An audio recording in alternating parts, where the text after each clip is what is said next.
तर्फे दिल्या गेलं तर त्याचं मरण हे अमरत्वाला प्राप्त होतं. भगवंता मलाही माहिती आहे की मेलेल्या माणसाला आपण वाचू शकत नाही, अर्जुन म्हणतो. औषध दिलं तरी तो वाचणार नाही, पण समर्थ श्री गुरूंच्या छत्रछायेखाली कसं जावं किंवा मरणही अमर होऊन जाईल असं जावं, ही कला तर शिकता येईल ना भगवंता.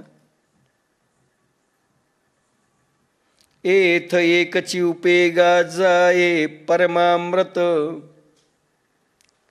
एक युक्ती आहे त्याच्यासाठी की परमामृत श्री गुरूंचं जर घेतलं तर अमर होऊ शकतो. भगवंता हे तर नक्की आहे ना, म्हणजे तुझ्याकडून आम्हाला हे सगळं मिळू शकेल असा अर्थ आहे. तैसे राज्य भोग समृद्धी उज्जीवन नोहे ये बुद्धी एत जिवाळा कृपानिधी कारुण्य तुझे. त्याप्रमाणे मला साम्राज्याचा उपयोग घ्यावयास मिळाला. गजात संपत्ती प्राप्त झाली तरी देखील माझ्या या मोहाने व्यापलेल्या बुद्धीला उत्तेजन मिळणार नाही. तो बुद्धीतील उत्पन्न झालेला मोह धातू नाशांसाठी यावेळी एक कृपानिधी आपल्या करुणेचा जिव्हाळाच उपयोगी पडेल.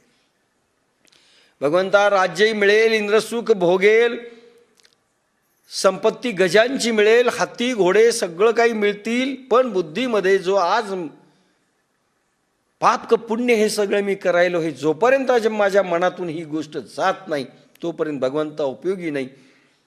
आणि याला फक्त तुमचं परमामृत उपयोगी आहे, दुसरा इलाज नाही. तुमचा जिव्हाळा करुणा उपयोगी पडेल, त्याशिवाय काही उपयोगी होणार नाही. म्हणजे असं म्हणतो मी ऐकेल ऐकेल भगवंता ऐकेल, मारील, राज्य भोगेल, पण माझ्या मनातलं नाही जाणार ना. म्हणजे मी करणारच नाही तुम्हाला पटवून दिल्याशिवाय, असा बोललेलं नाही अर्जुन, असं बोललेलं नाही. किती चालाखीनं बोललेलं आहे. हो य मला राज्यही मिळेल, सगळं काही मिळेल, पण मनात खुटखुट राहीलच की भगवंता, की मी पाप केलं, हे मी पाप केलं, हे मी पाप केलं.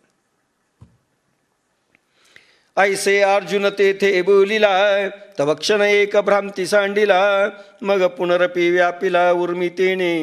याप्रमाणे अर्जुन तेथे बोलला. त्यावेळी त्याचा एक क्षण मोह दूर झाला होता, परंतु पुन्हा त्याची बुद्धी त्या मोहतरंगाने झाकली गेली. पहा माऊलींचं किती बारीक निरीक्षण आहे.